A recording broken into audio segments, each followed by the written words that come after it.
correct me if I'm wrong, was the first song you heard when you were like 6 or 7 Beat It by Michael Jackson? Oh, yes. How do you remember that? I can't remember the first song I ever heard.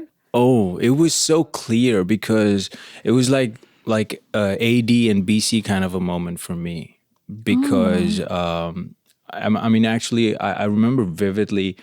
I mean, Michael Jackson was always around in my household, right? Like from like heavily, not like normal, like heavily.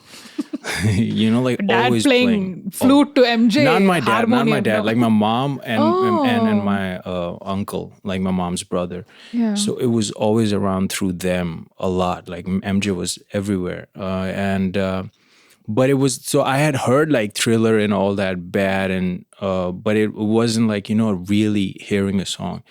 But when I first heard Beat It, I was like, damn, it's crazy. Like still it gets me like any song I love it just gets me so high, like so the production on it, and it's just like it's rock and at the same time it's pop, and his voice, it's crazy vocals. Nobody could ever do that.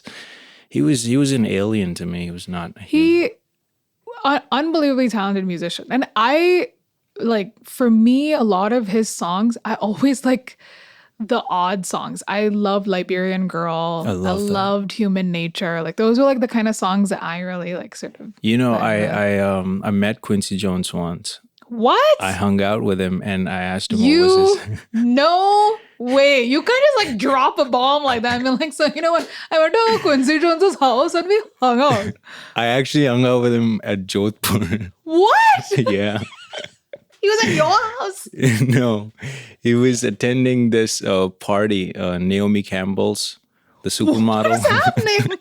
Why do I not hang out in Jodhpur with cool people like Naomi Everybody has been to Jodhpur. I'm telling you, like Mick Jagger comes every year.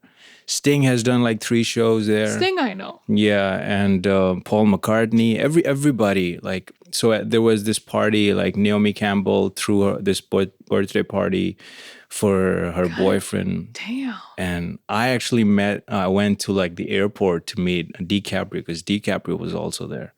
What is it's this crazy. Story, man? Yeah. So you were like, I just went to the airport to meet DiCaprio and Naomi Campbell was throwing birthday party. Because it's such a small town, like nobody really cares. Like Dark Knight Rises was shot there, right? So and Christian Bale was just hanging around town and nobody cares really. Because no one even really knows. Nobody knows, yeah. So then what happened when you met Quincy G?